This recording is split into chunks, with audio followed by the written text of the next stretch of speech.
suffering what is being called a major defeat. Good evening, everyone. I'm Megan Kelly.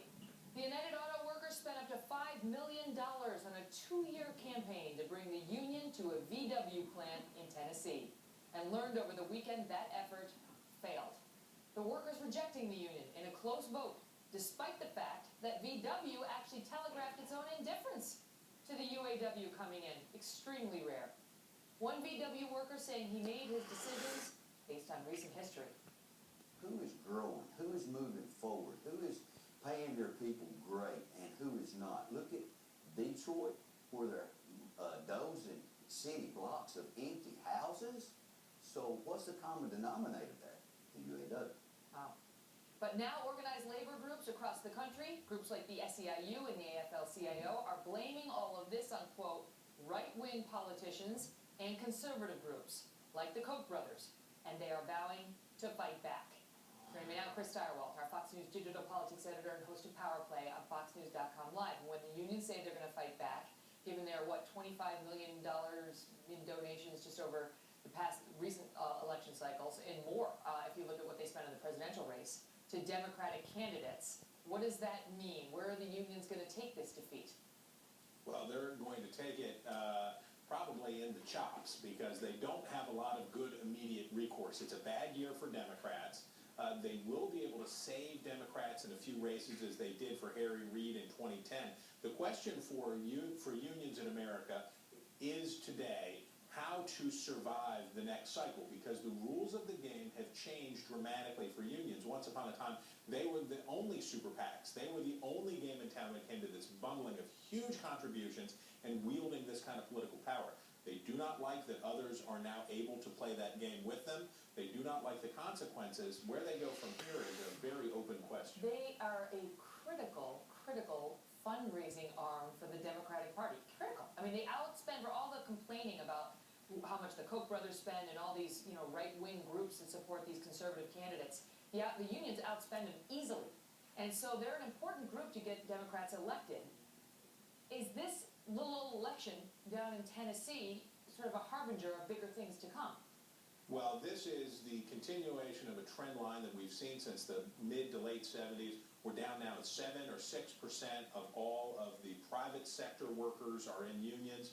That's heading to the vanishing point. This was a hope that they could reverse that trend because there isn't the growth in manufacturing the economy in the north and union-friendly states as there are in anti-union states in the south, and it's not working out for them. Their last hope, of course, always the government worker unions, and because of, ironically for them, the hangover from the massive pensions that they were able to negotiate for their members in the glory days, as those folks retire and the legacy costs pile up, their growth area in those government worker unions has expired too.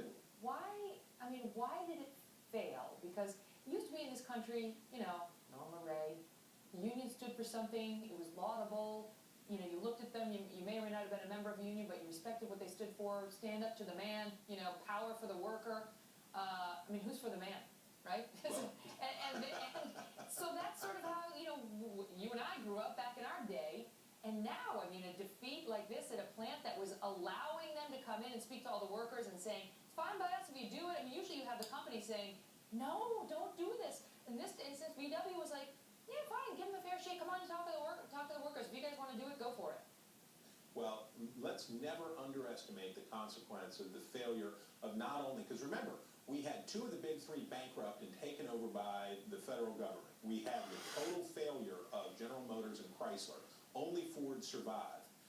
We saw that, and that's on the private sector side. And then we have the bankruptcy of the city of Detroit. The scar that this has left on the American psyche, this once upon a time promise of those things that you talked about, and the failure of Detroit, both as those 2 car makers and as a city and as a idea, is going to resonate through America for a couple generations. Because as you see those city blocks, as that man said, those city blocks dozed under. Part of that old compact between labor unions and Democrats, that's going to resonate. Yeah, it's tough. No amount of ads or meetings in the world can get that image out of your head about Detroit and what happened there. These guys, they pay attention. Chris, good to see you. You bet. Well, again, labor groups like the auto workers, the AFL-CIO, the SEIU, are all suggesting that this was not some major loss for them, that in fact what happened here was Republicans and outside groups interfered and created this union defeat unjustly. Joining me now, Republican Congresswoman Marsha Blackburn. She serves the state of Tennessee and holds a seat as Vice Chair of the House Energy and Commerce Committee. Great to see you, Representative. Thanks for being here. Thank you. And so now they have come out and said this was all the Republicans' fault. And I'm just looking at some of the statements saying that the Republicans claimed that the employer was going to punish the workers if they voted to unionize, that this was a new experiment in right-wing zealotry, that there was despicable interference by Republicans, including the governor, Senator Corker, Republican state legislators, an aggressive anti-worker campaign, and politically motivated threats that led to this defeat for them. Well, what we have to realize is that the VW plant gave the union the opportunity to go on in and see their workers. The NLRB held the election, and you had the opposition that couldn't go into the plant. So I think that they're a little bit misstating it. So the deck was stacked against It was stacked, unionization. yes, and it was, well, no, it was stacked in sorry, in favor favor of unionization and against the opposition. But I think what we are seeing is that individuals, the worker wants to stand up for himself, and they don't trust big unions, they don't trust big institutions. You can see it in how people distrust government. It's a trend that we're seeing. They came out and said, in particular, Senator Corker, they said, messed with the election essentially by suggesting that Volkswagen was going to announce in the coming weeks that it would manufacture a new mid-size SUV at this plant if only the unionization vote failed. And the union has said that was improper interference, he had no business saying that, and it wasn't true. Now they're asking for another vote, and there's talk of pushing for another vote or a do-over. Do you think that's likely? Well, they may try to do that. You know, Senator Corker certainly has the right to say whatever he wants to say. And what if they try to push it again, Megan, I think they'll get fewer votes Really? now than they did Why? the first time.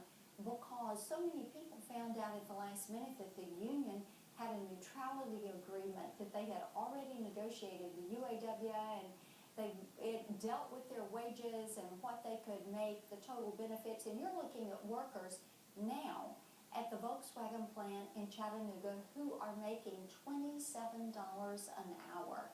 And this is a good solid wage. They like the arrangement they have, they like the environment they have, and they do not want big labor bosses coming in and messing it up.